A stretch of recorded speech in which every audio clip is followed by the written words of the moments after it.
Hi అండి. మేము కూడా ఆర్గానిక్ పద్ధతిలో మినుము, కాయగూరలు, ఆకుకూరలు పండిద్దామైతే ట్రై చేసామండి. కానీ మినుము అయితే సక్సెస్ అయింది. బాగా కాసింది.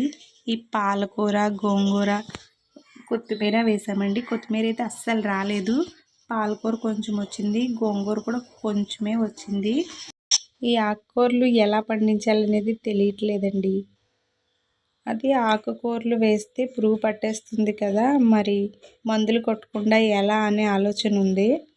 మేమైతే కొంచెం జీవామృతం వీటితో ట్రై చేద్దాం అనుకుంటున్నాం. ఇంకేమైనా తెలిస్తే ఆర్గానిక్ పద్ధతిలో నాకు కామెంట్ చేయండి. మీకు ఎవరికైనా తెలిసి ఎవరైనా పెంచుతున్న వాళ్ళు ఉంటే కనుక. నాకైతే ఈ ఆకుకూరలు ఎలా పెంచాలో తెలియట్లేదు, కానీ ప్రయత్నం అయితే చేస్తున్నామండి. మీరు కూడా సపోర్ట్ చేయండి. Thank you for watching.